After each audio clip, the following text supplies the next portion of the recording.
Aliagas rencontre ce matin avec l'ancien président de la République Valéry Giscard d'Estaing. Interview réalisée hier en fin d'après-midi à son domicile. Bonjour Monsieur le Président, merci de nous recevoir dans votre bureau, plutôt votre bibliothèque à Paris.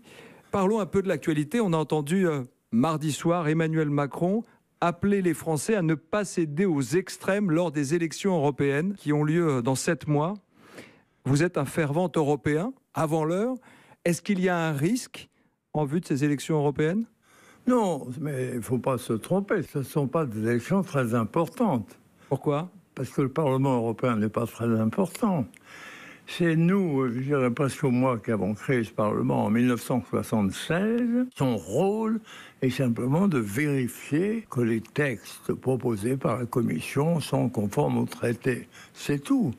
Il n'a pas de pouvoir politique, il n'a pas le pouvoir de diriger l'Europe. Lorsqu'en 1974, vous devenez président de la République, Valéry Giscard d'Estaing, il y a 9 membres au sein de la communauté européenne. À l'époque, l'Angleterre, le Royaume-Uni, l'Irlande et le Danemark viennent d'y adhérer. On est en 2018 et on parle de Brexit. Comment l'expliquez-vous ?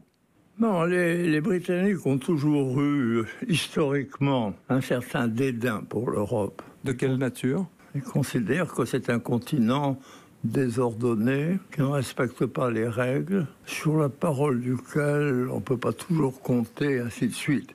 Ils considèrent que l'Europe, c'est une zone, parlons franchement, inférieure, d'infériorité. L'erreur que font les dirigeants actuels, on a prévu qu'on pouvait sortir de l'Europe. Mais on a fait dériver la négociation vers une impasse. Quand Michel Barnier propose de prolonger d'1 an la période de transition pour trouver une solution avec les Anglais, c'est une bonne chose ? Non, c'est pas ça qu'il faut faire. Qu'est-ce qu'il faut faire, Monsieur le Président ? Bon, ils partent et 2 mois après, je ne sais quand, on ouvre une négociation sur les rapports entre l'Union européenne et la Grande-Bretagne. Parce que ces rapports vont exister. Nous avons des trains, des avions, etc., tous les jours dans les 2 sens qui circulent, des gens qui vivent d'un côté au l'autre. Qui voyagent à l'Eurostar. Voilà, absolument. Donc il y a des quantités de problèmes, mais il ne faut pas prolonger le désordre. Le désordre, ça suffit.